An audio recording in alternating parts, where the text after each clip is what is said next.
Buenas noches. Me alegro de veros aquí de nuevo. Estoy entusiasmado con lo que vamos a compartir esta noche. Estoy muy agradecido de tener tan buena audiencia. Os invito a que pidamos al Señor que esté con nosotros.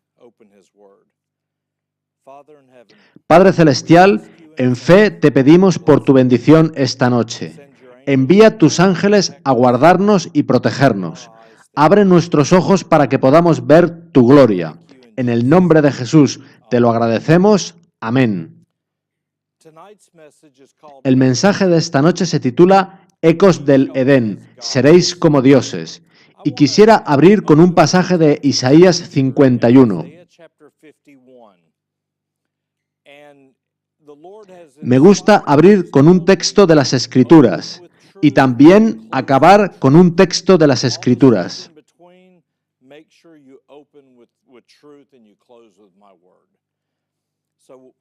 De modo que en Isaías 51:1 el Señor nos dice esto: Oídme, los que seguís la justicia. Y luego, en el versículo 2, dice lo siguiente: Mirad a Abraham vuestro padre. A Abraham le fue prometida una descendencia. Mirad a Abraham vuestro padre y a Sara que os dio a luz. Sara tenía 90 años. Era imposible que tuviese un hijo.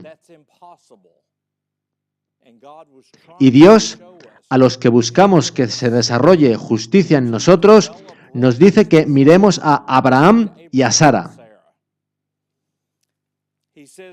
Continúa diciendo, porque cuando no era más que uno solo lo llamé, puesto que no tenía hijos, y lo bendije y lo multipliqué. Y en el versículo 3 aparece una promesa que mi esposa y yo hemos reclamado para nuestra familia. Ciertamente consolará Jehová a Sión. Consolará todas sus soledades y cambiará su desierto en paraíso y su soledad en huerto de Jehová. Se hallará en ella alegría y gozo, alabanza y voces de canto. Eso es una promesa y Dios no puede mentir. Mi esposa y yo reclamamos esa promesa para nuestro matrimonio y nuestros hijos cuando el Señor nos rejuntó, pues había demasiadas heridas que se habían causado en las vidas de ambos y en las de nuestros hijos. Yo trataba de sanarlas, pero Dios me invitaba a mirar a Abraham. Abraham no podía hacer por sí mismo, fue Dios quien tuvo que hacer, y con nosotros promete lo mismo.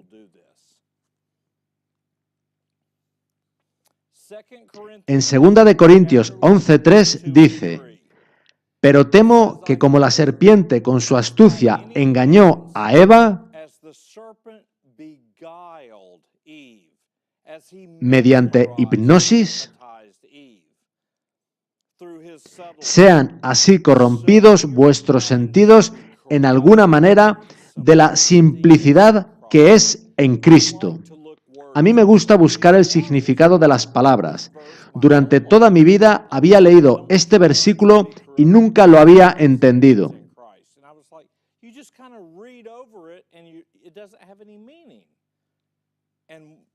No entendía a qué se refería la simplicidad que es en Cristo. Si buscáis la palabra simplicidad en Strong's, veréis que el original significa la singularidad o unicidad que es en Cristo. Cuando me di cuenta de esto, me encajaron con otros pasajes de las Escrituras.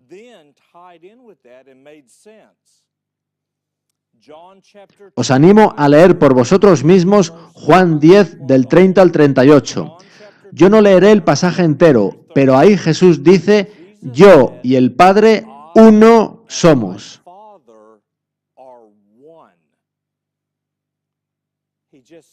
Segunda de Corintios 11:3 habla de la singularidad o unicidad que es en Cristo, y aquí Jesús dice, yo y el Padre uno somos. Juan 17:1 dice, estas cosas habló Jesús, y levantando los ojos al cielo, dijo, Y en Juan 17:21 continúa diciendo, para que todos sean uno, como tú, oh Padre, en mí y yo en ti, que también ellos sean uno en nosotros.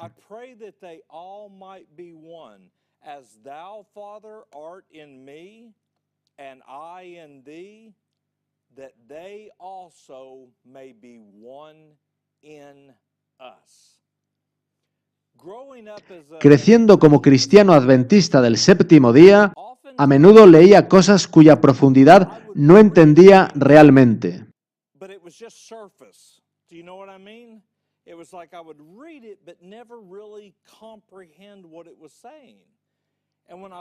Al leer esta oración de Jesús pidiendo que todos sean uno, como el Padre y Él son uno, recordaba 1 Corintios 6:16.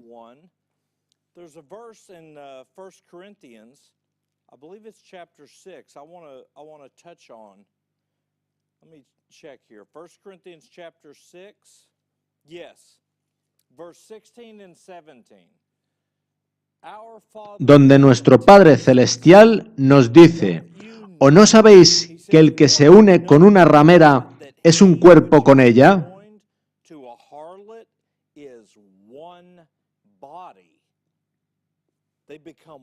Se hacen uno. Nunca había comprendido esto. Yo pensaba que se refería a algo físico, a hacerse uno durante una hora y ya está. Pero es más que eso. Cuando un hombre se acuesta con una mujer, se hacen uno. Y eso significa que si hay espíritus malignos en ella, cuando él se hace uno con ella, Satanás y sus ángeles caídos pasan a tener derechos legales sobre la vida de él. Quizás no sea en el mismo grado, pero pasan a tener acceso a él, pues éste cedió. Ojalá alguien me hubiera enseñado eso cuando era joven en vez de haberlo aprendido al hacerme más mayor. No podéis imaginaros cuántos hombres de Dios, ancianos, diáconos, evangelistas o pastores, nos escriben para contarnos que, tras 20 años de casados, no pueden quitarse el recuerdo de otra mujer. Lo primero que les pregunto es si tuvieron algún tipo de intimidad con ella. En muchos casos sucedió cuando estaban en la universidad, 20 o más años atrás.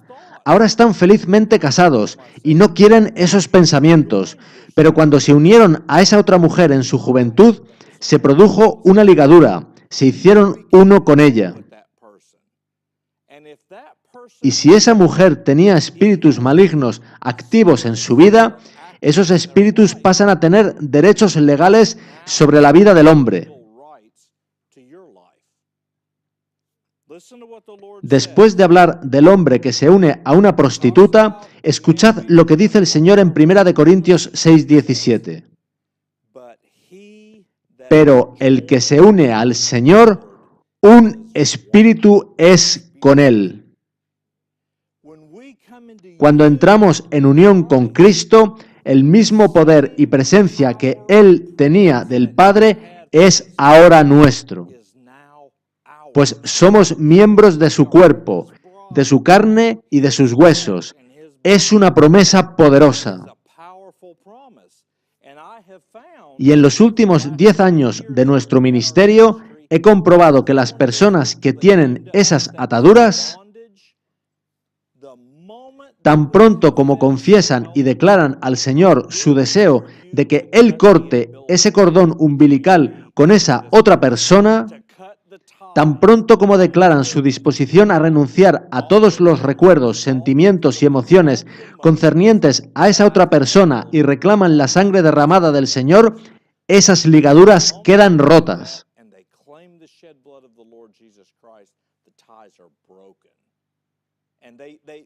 Ellos nos llaman después y nos declaran que son libres, que ya no tienen sueños y que esos pensamientos se han ido. Alabado sea el Señor. Nuestro Dios es poderoso. Antes del Calvario, Jesús pidió al Padre que ellos sean uno. Leeré ahora algunos extractos de Génesis 3 del 1 al 5. Pero la serpiente era astuta, más que todos los animales del campo que Jehová Dios había hecho, la cual dijo a la mujer: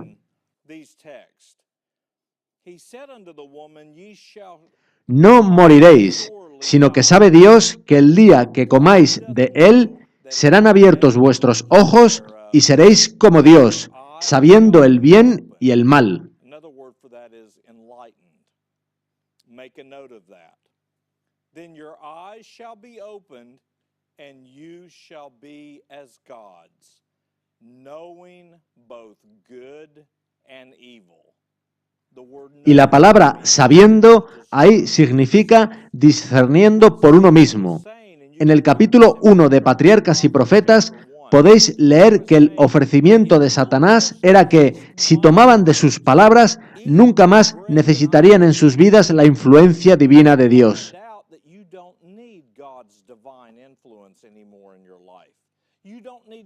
Ya no necesitarían esa leve voz diciéndoles: este es mi camino, hijo mío, camina por él. Ya en el cielo, Satanás dijo que la ley de Dios era imposible de cumplir para nadie. ¿Sabéis cuál es el único modo en que los ángeles pueden guardar la ley de Dios? Voy a mostraros una cita de Ellen White en El deseado de todas las gentes, página 161, que dice que desde el comienzo de la creación era el propósito de Dios morar en todo ser creado.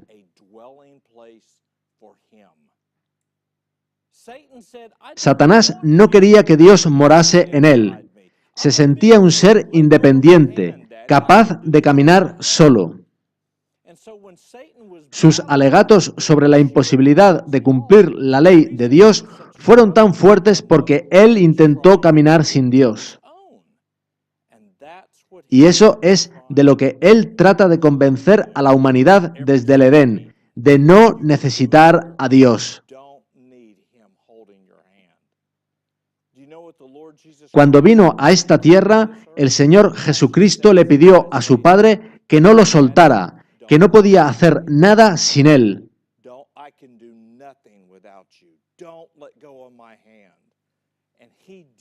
E hizo eso como ejemplo para nosotros: depender de él, confiar en él.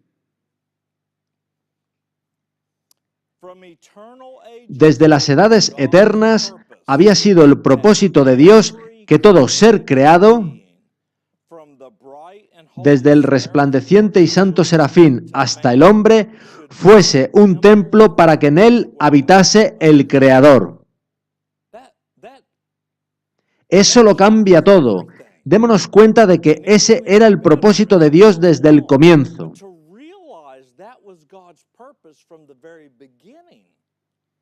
Sigue diciendo: a causa del pecado, la humanidad había dejado de ser templo de Dios.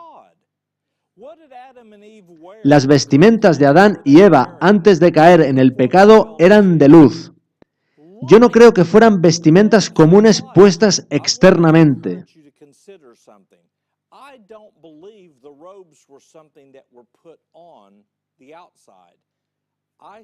Yo creo que era porque Dios moraba en ellos que resplandecían.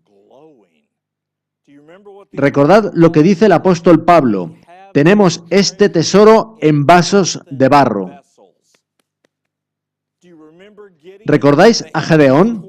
Llevaban cántaros con teas ardiendo en el interior. Cuando quebraron los cántaros, resplandeció la luz. ¿Qué le sucedió a Moisés tras pasar 40 días en la presencia de Dios Todopoderoso? Estaba tan lleno de la presencia de Dios que su rostro brillaba. Brillaba tanto que, literalmente, hubo que poner un velo sobre él porque el pueblo no lo podía mirar. En Daniel 12, del 1 al 3, dice que eso mismo nos pasará a nosotros. y será tiempo de angustia, cual nunca fue desde que hubo gente hasta entonces. Los entendidos resplandecerán como el resplandor del firmamento. Yo creo que eso será literal, y Ellen White dice lo mismo. Literalmente brillaremos, como Moisés o como Esteban, que cuando estaban a punto de apedrearlo, vieron su rostro como el rostro de un ángel.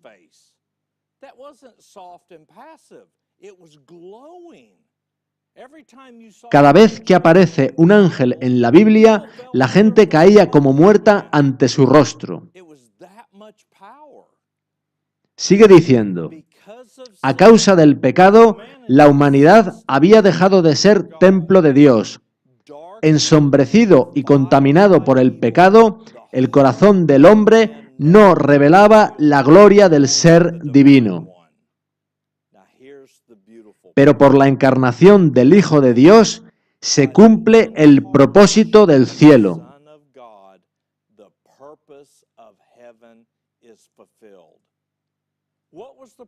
¿Cuál era ese propósito? Desde las edades eternas había sido el propósito de Dios que todo ser creado fuese un templo para que en él habitase el Creador. Cristo se hizo carne. ¿Recordáis el capítulo 2 de Juan? Los fariseos admiraban el templo y Jesús les dijo, destruid este templo y en 3 días lo levantaré.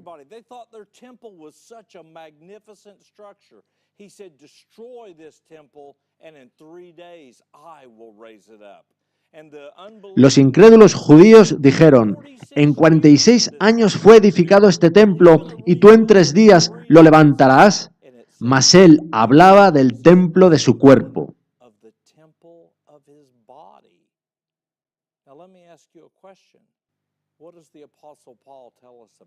Pablo dice en 1 Corintios 12:27 que somos el cuerpo de Cristo y somos templo del Dios viviente.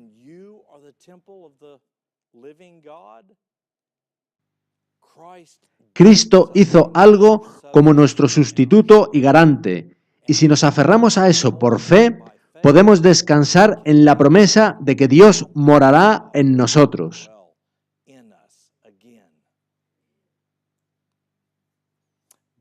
Dios quería que el templo de Jerusalén fuese un testimonio continuo del alto destino ofrecido a cada alma.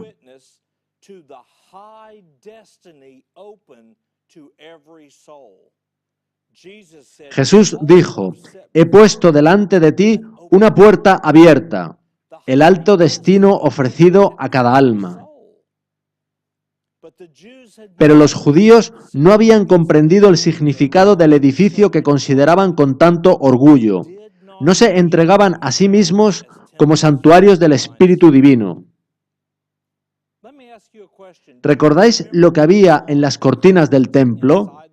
Había ángeles, pero no pintados, sino bordados.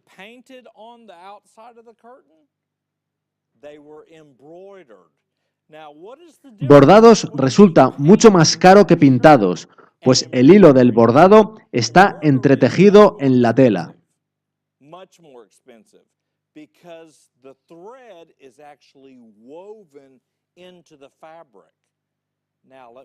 Ahora, ¿recordáis cuando Jesús le dijo a Natanael, cuando estabas debajo de la higuera, te vi? Natanael le respondió, Rabí, tú eres el Hijo de Dios. Y Jesús le dijo, de aquí adelante veréis el cielo abierto y a los ángeles de Dios que suben y descienden sobre el Hijo del Hombre. Jesús era el templo, y esos ángeles en esas cortinas, ascendiendo y descendiendo, eran una sombra de lo que Dios quiere hacer dentro de cada uno de nosotros. Y Jesús le dijo a Natanael que eso iba a verse en él. Por medio del pecado, el templo de Dios que él había creado para su propia gloria fue reducido a ruinas. Se hizo caído y corruptible. Satanás engañó a la santa pareja para destruirlos e introdujo un elemento de carácter que era antagonista a Dios y a sus criaturas. Ese elemento de carácter era el egocentrismo y el egoísmo. No se conocía eso en el cielo, pero Satanás se lo introdujo a Adán y Eva. Quisiera mostraros ahora algo sobre la filosofía mística oriental. Lo podéis ver en cualquier publicidad. Si al llegar a casa abrís las páginas amarillas y buscáis artes marciales o karate, os aseguro que vais a encontrar expresiones similares a las siguientes: autodisciplina, confianza en uno mismo, autoestima, honor, autocontrol, autodefensa. ¿Qué tienen todas ellas en común? El yo.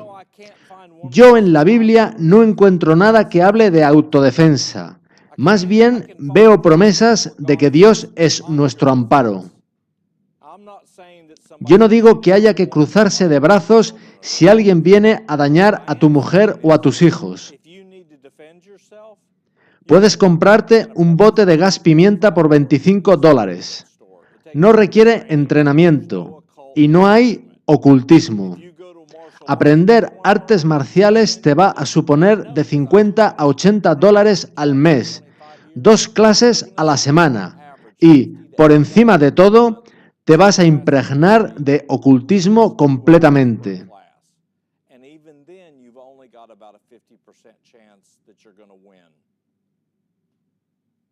That's not good odds. It's a lot of money, and then on top of that, you've got the occult background in those arts.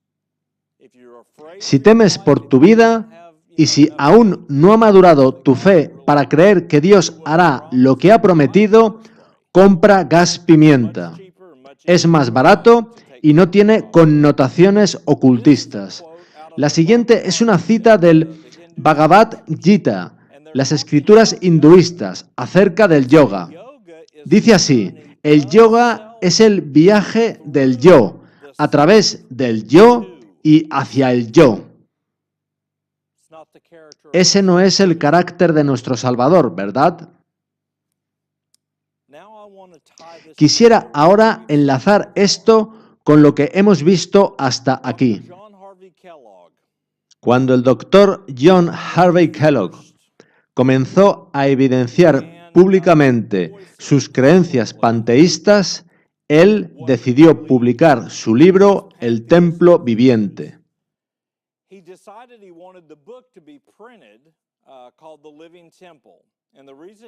El sanatorio de Battle Creek había ardido. Ellen White había advertido de que esto podía suceder.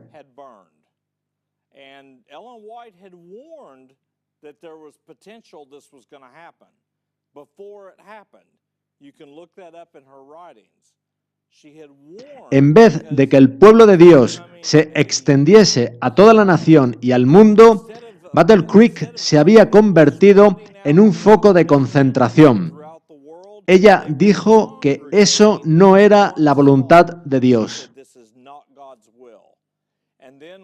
Además, Kellogg había comenzado a enseñar sus ideas panteístas al personal del sanatorio. También influyó sobre A.T. Jones y E.J. Waggoner.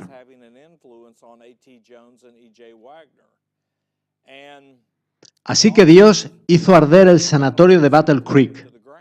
Para tratar de obtener fondos para reconstruir el sanatorio, lo cual, según Ellen White, no era la voluntad de Dios,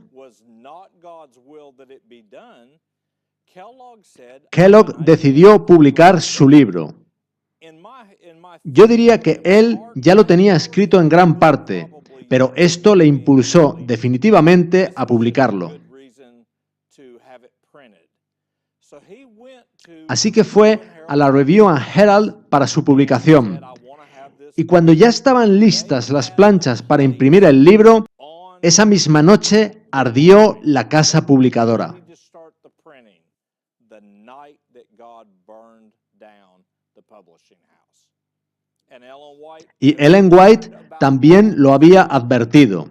she told him Ella les había dicho a los de la casa publicadora que no debían publicar ese libro. published Así que Dios hizo arder la casa publicadora. because of it. You know what Kellogg did? Kellogg, en vez de asumir lo que había pasado, fue a una editorial secular a que le publicaran el libro. He said, I want Esa primera edición fue de 5.000 copias. he printed 5,000 copies.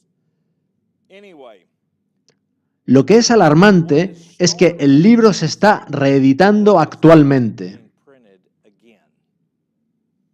I was doing some research. Antes de comenzar esta serie, estuve investigando y vi que la edición más reciente es de 2009. The closest or the nearest one I was able to find was 2009. So Actualmente está siendo editado incluso por no adventistas del séptimo día, por no cristianos, it's being para promover el panteísmo. on the everywhereness of God, the pantheistic ideas. So there's many people De modo que hay muchas personas no interesadas en el Señor Todopoderoso ni en su Hijo, Son, pero que están leyendo y difundiendo este libro por las otras ideas que presenta. teachings that are included. Kellogg y muchas de las personas que vimos en la primera entrega fueron fuertemente influenciados por el hinduismo. Por eso se está reeditando este libro. El hinduismo es una religión espiritual y también física.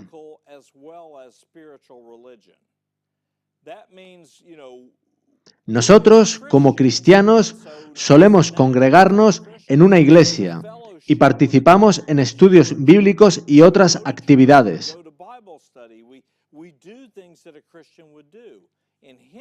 En el hinduismo, la actividad física es el yoga. No pueden separarse los estiramientos de la religión. Es imposible. Hace unos años se hizo un documental muy concluyente titulado Yoga Uncoiled.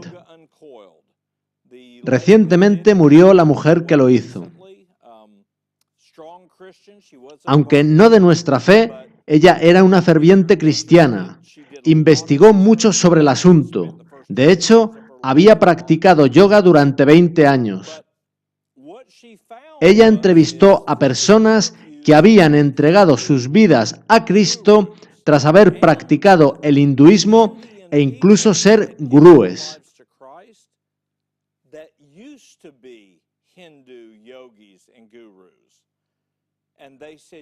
Esas personas atestiguaban que no puede separarse el yoga del hinduismo.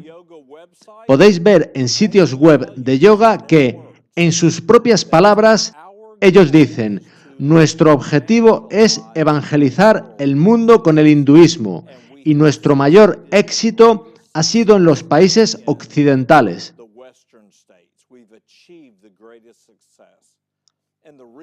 Y ellos atribuyen su éxito a tener una iglesia en cada calle en forma de un centro de yoga. Allí se enseña su religión. El yoga se ha convertido en algo habitual. En la pantalla podréis ver un libro llamado Baby Om, escrito por Laura Staton y Sarah Perron. Un mantra no es una mera repetición de palabras. Mantra es una expresión en sánscrito y significa una palabra o sucesión de palabras que se claman repetidamente para invocar una deidad hindú. Así que esa palabra Om es una invocación al dios sol de hinduistas, budistas y taoístas. El título completo del libro es Baby Om, yoga para madres y bebés. Hay muchos libros de yoga para embarazadas, de modo que el bebé nace ya bajo la influencia de espíritus malignos.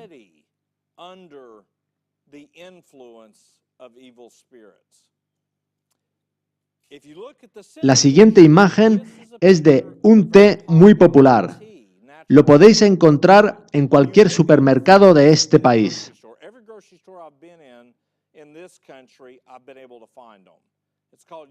Se llama té yoga. En los últimos años han cambiado el empaquetado. En la imagen podéis ver cómo era antes.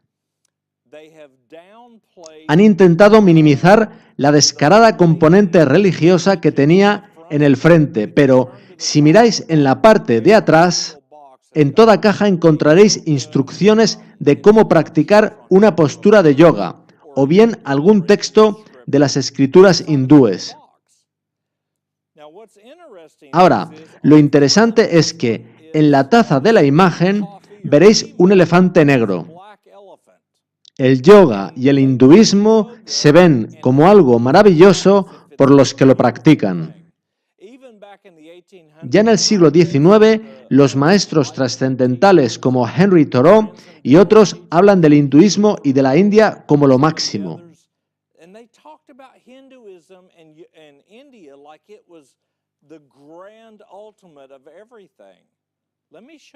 Permitidme mostraros la apariencia de los dioses hindúes. En el centro tenemos a Ganesh, el dios elefante hindú. Es el que visteis en la taza de té. A la izquierda podéis ver el dios mono. Ambos son amalgamas de hombre y animal, cabeza de elefante y cara de mono con cuerpos de hombre. A la derecha podéis ver hombres conocidos como hombres Dios. Ellos entran en nirvana, que es supuestamente un completo vacío. Eso es posesión. Uno mira esas imágenes y se pregunta cómo eso puede parecerle hermoso a alguien. ¿Cómo se puede creer a eso? La religión hindú es muy sensual. Por eso no animo a la gente a investigar mucho sobre el yoga. Hay que tener cuidado. Hay que orar. Si tecleáis yoga en Google, os aparecerán mayoritariamente imágenes sensuales. La mayoría de quienes practican yoga llevan pantalones muy ceñidos, como los de los superhéroes.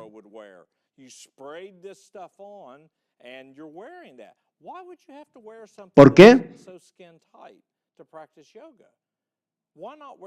¿No sería más cómodo hacer los estiramientos con algo más suelto y holgado? En muchos anuncios de yoga aparecen hombres y mujeres con mucho de sus cuerpos expuestos. Así que su religión es, en sí misma, muy sensual.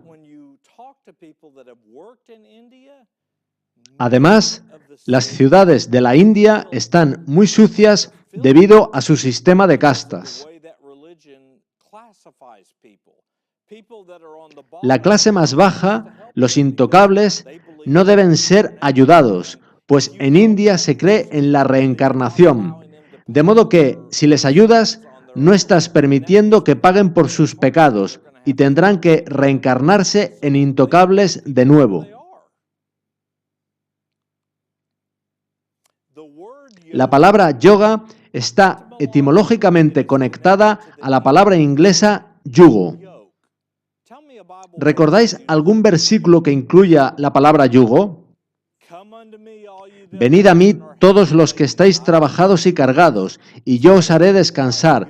Llevad mi yugo sobre vosotros y aprended de mí, que soy manso y humilde de corazón.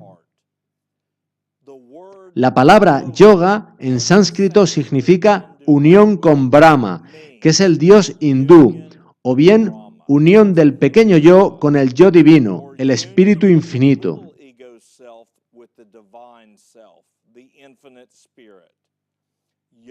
El yoga es fundamentalmente una disciplina espiritual.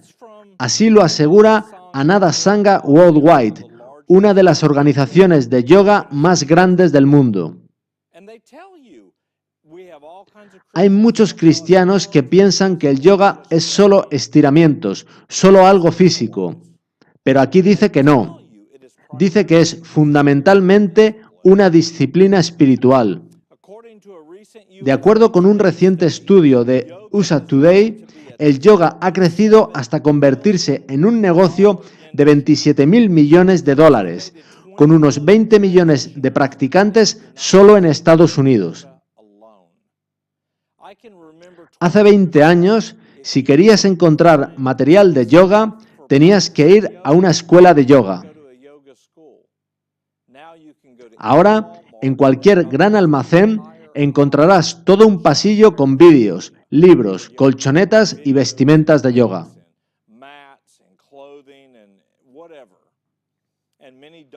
Muchos médicos lo están promocionando y también se está trayendo a iglesias cristianas.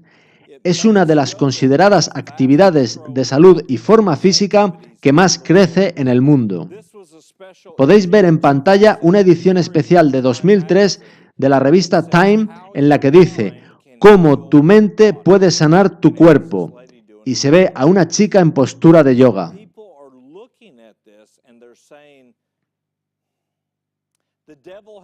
El diablo ha soltado el péndulo, lo llevó al extremo del estricto legalismo, donde no se experimenta la presencia de Dios. Él sabía que si conseguía llevar el péndulo hasta allí, solo tenía que soltarlo para que fuera al otro extremo, donde la gente está dispuesta a aceptar cualquier tipo de experiencia. Por eso Satanás inspiró el comunismo. Toda la Europa que estaba bajo el comunismo, con un sistema secular, sin Dios, ahora están deseosos de espiritualidad.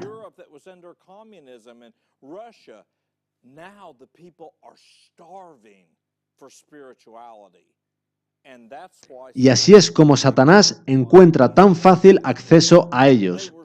Estaban tan secos que ahora beben cualquier cosa que se les ofrece.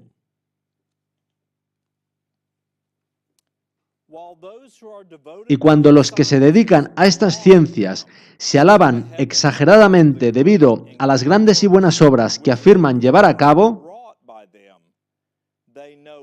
no se dan cuenta del poder para el mal que están fomentando. Pero es un poder que trabajará con toda clase de señales y de milagros mentirosos, con todo engaño de iniquidad.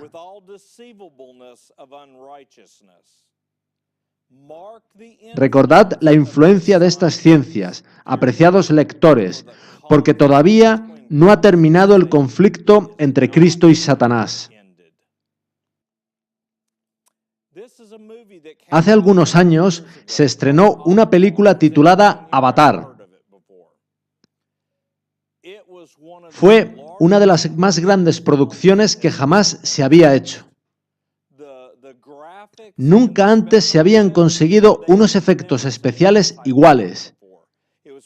Fue producida y dirigida por James Cameron.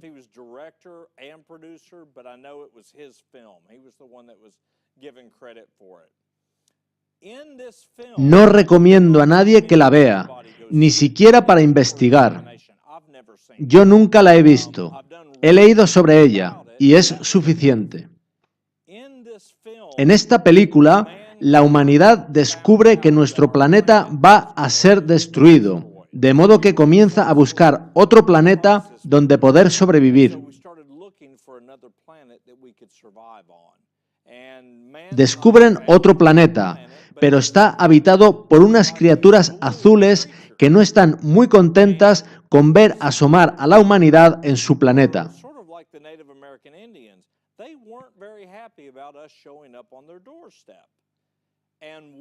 Ante esta dificultad, lo que idean los hombres es poner la mente de un ser humano en una de esas criaturas, de manera que puedan ser destruidas desde dentro.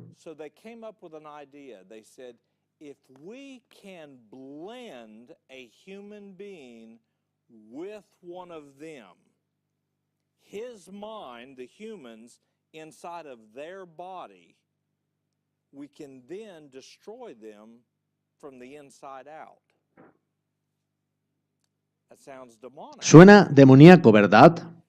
What Pero was scary tras el was gran that éxito de la película, huge encontré un escalofriante artículo en la página web de la CNN. Quizá todavía esté disponible. Avatar CNN, see what it brings up. On this El artículo describía cómo en la CNN estaban recibiendo miles de emails y cartas de personas que fueron a ver la película y empezaron a tener pensamientos suicidas. They said we are receiving thousands of emails and letters from people that went to see the film, and they're all saying that they are now having suicidal thoughts after seeing the film. They had never experienced this before. La CNN atribuía el hecho a que el escenario presentado en la película era tan realista que cuando acababa la película y las personas volvían a la realidad, sufrían un bajón.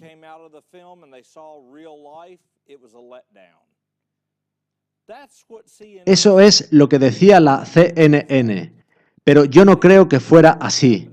Yo creo que Hollywood escondía algo más. Cuando veáis de dónde partió la idea de Avatar, quedaréis asombrados. ¿Habéis visto alguna vez esa palabra en las redes sociales?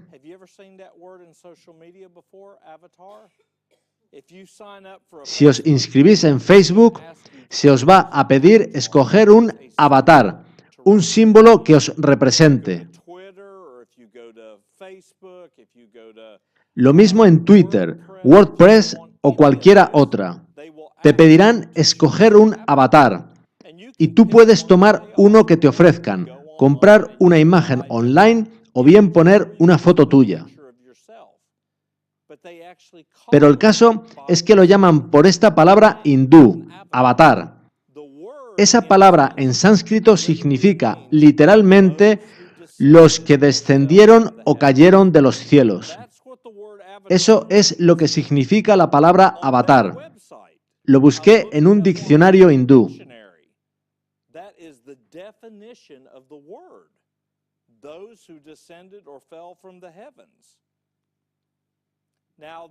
Ahora, estos son verdaderos avatares hindúes. Podéis ver en la pantalla ese ídolo de un hombre azul con una cobra alrededor de su cuello. El diablo asegura que no va a morderte, que no va a dañarte y que no morirás. Así que se pone alrededor del cuello, aparentemente sin apretar, pero poco a poco va apretando el nudo hasta que te deja sin aire, que en la Biblia simboliza el Espíritu de Dios.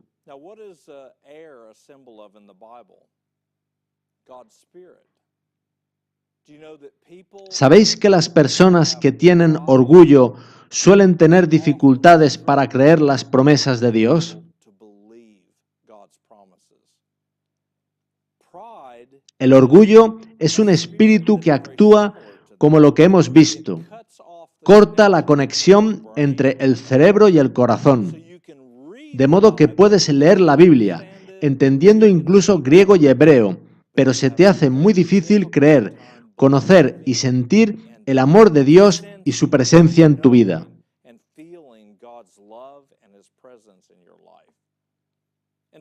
A Satanás le parece bien el conocimiento intelectual, pero él no quiere que ese conocimiento llegue a tu corazón, pues una vez el corazón es ganado, llega tu entrega y Cristo reina. Lo que ahora os mostraré es una antigua representación de otro avatar. Y recordad que avatar significa los que descendieron o cayeron de los cielos. No todos los demonios o ángeles caídos tienen la misma apariencia. Tienen rangos diferentes y diferentes habilidades. Ellen White habla de ello.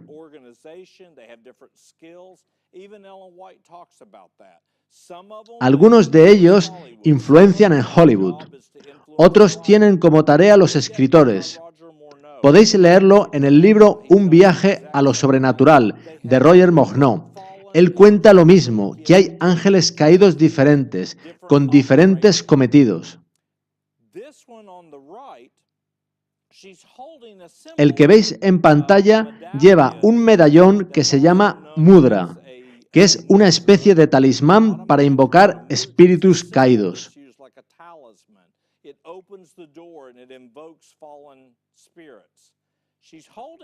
Lleva una estrella de 6 puntas con un círculo en el medio. Muchos piensan que eso es la estrella de David, aunque la Biblia dice claramente que Dios no quiere que su pueblo use ese símbolo bajo ningún concepto. Los únicos registros bíblicos que encontramos de un hebreo usando ese símbolo tienen connotaciones negativas. Hechos 7:43 y Amós 5:26 hablan de los hijos de Israel adorando a Moloc y portando una estrella.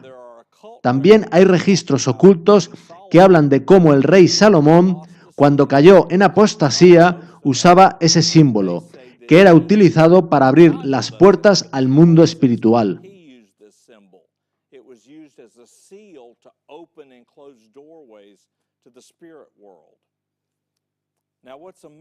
Lo que me sorprende del dibujo son los 4 niños que llevan sus brazos: rojo, amarillo, blanco y negro.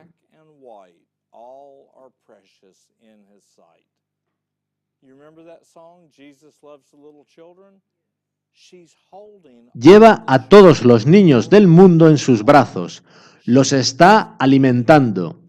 Ese es el mensaje del dibujo. Y todo ello llevando esa estrella.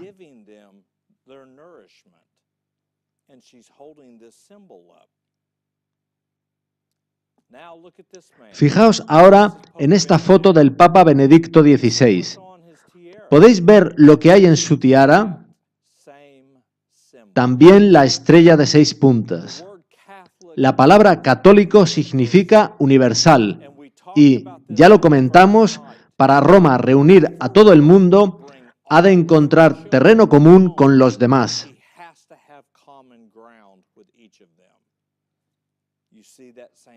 Es el mismo símbolo. Cuando lo ven, ellos saben que Él adora los mismos dioses que ellos.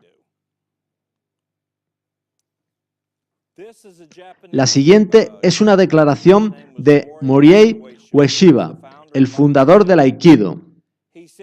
Dice así: todo gran maestro, independientemente de la época o el lugar, oyó el llamado y alcanzó armonía con cielo y tierra. Hay muchos caminos que conducen a lo alto del monte Fuji, pero hay una sola cumbre: el amor. En la siguiente reunión os mostraré un breve vídeo que os asombrará. Recordad esta cita cuando lo veáis. Sigue diciendo: todos tenemos un espíritu que puede ser perfeccionado, un cuerpo que puede ser entrenado de alguna manera y un camino apropiado que seguir. Tú estás aquí para tomar conciencia de tu divinidad interior y manifestar tu iluminación inherente. Esto es a lo que lo oculto y las religiones místicas orientales están tratando de llevar a los hombres. Les están diciendo que no necesitan a Cristo, que lo pueden hacer por sí mismos. Anoche leía una cita de Ellen White que decía que ese tipo de teorías dejan sin efecto la expiación hecha por Cristo para nosotros.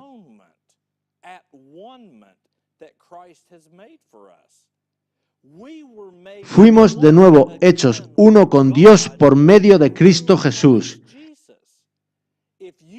Si piensas que Dios ya está en ti y que todo lo que tienes que hacer es respirar de un determinado modo, o decir unos mantras, o hacer unos estiramientos, entonces no necesitas a Cristo.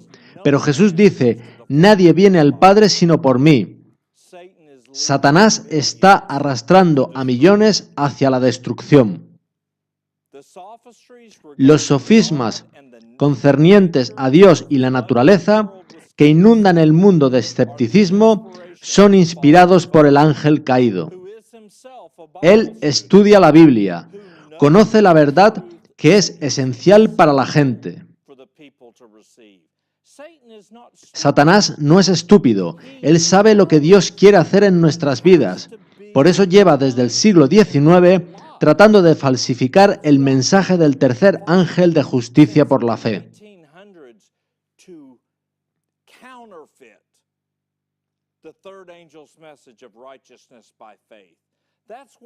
Por eso, cuando pones la televisión después de las 7 de la tarde, encuentras un anuncio tras otro publicitando una comida que te llevará a la tumba prematuramente. Y la gente no puede dejar de cenar a las 10 de la noche porque ha estado viendo la televisión. Satanás conoce eso. ¿Sabéis lo difícil que nos resulta comprender la verdad bíblica cuando nos estamos entregando a la intemperancia? Satanás trabaja en ambos lados para destruir la verdad que es esencial para la gente. Sigue diciendo, y es su estudio desviar las mentes de las grandes verdades dadas para prepararlas para lo que sobrevendrá al mundo. Pasado 1844, nos encontramos toda clase de fanatismos. Me fueron dados testimonios de censura para llevar a algunos que tenían teorías espiritistas. Para cautivar las mentes, se introducirán corrupciones de todo tipo, similares a las que existieron entre los antediluvianos. La exaltación de la naturaleza como Dios, la desenfrenada licencia de la voluntad humana y el consejo de los impíos son instrumentos de Satanás para alcanzar ciertos fines.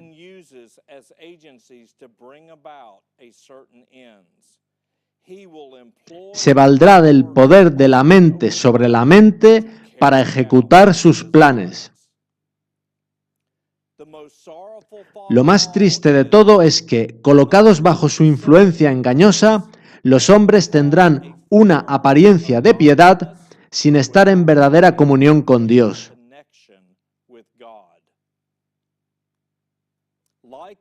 Como Adán y Eva, que comieron del fruto del árbol del conocimiento del bien y del mal, muchos se alimentan ahora de los bocados engañosos del error.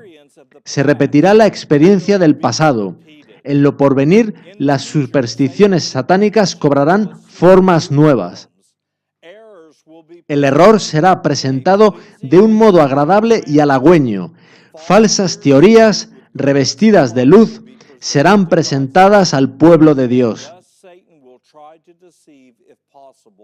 Así procurará Satanás engañar, si fuere posible, aún a los escogidos. Se ejercerán influencias extremadamente seductoras.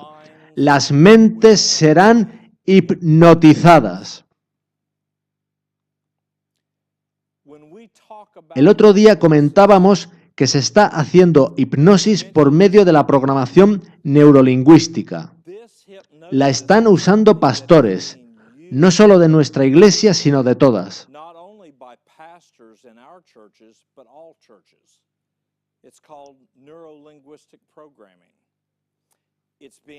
Se enseña también a instructores de artes marciales.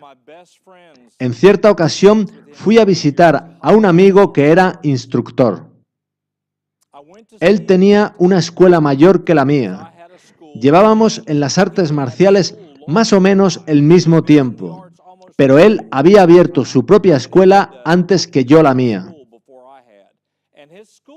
Su escuela crecía, tenía mucho éxito, de modo que fui a visitarlo porque siempre intercambiábamos ideas. Solíamos compartir lo que uno y otro aprendía.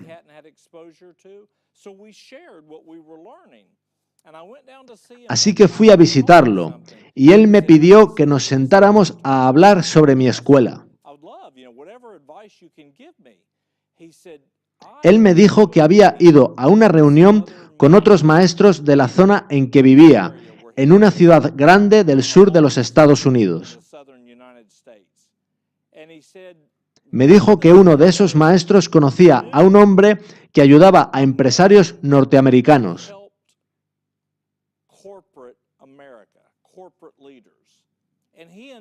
E invitó a ese hombre a dar un seminario a todos esos instructores de artes marciales. Yo me preguntaba qué tendría que ver una cosa con otra.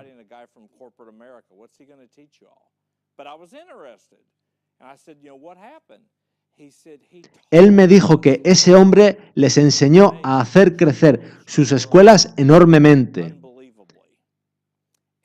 Y al comenzar a explicarme, supe que se trataba de programación neurolingüística. Cuando los pequeños Johnny y Susie llegaran con sus papás, mi amigo sonreiría y sería muy amistoso con los niños. Luego les diría algo así como: sé que estáis aquí para inscribir a los niños, así que os ofreceré una semana de clases gratis.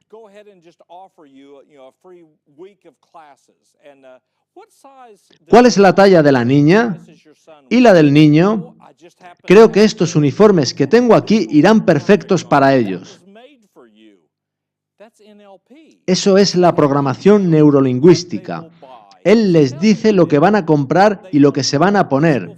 Esto llevaba aquí toda la semana y cuando entraste sabía que era para ti.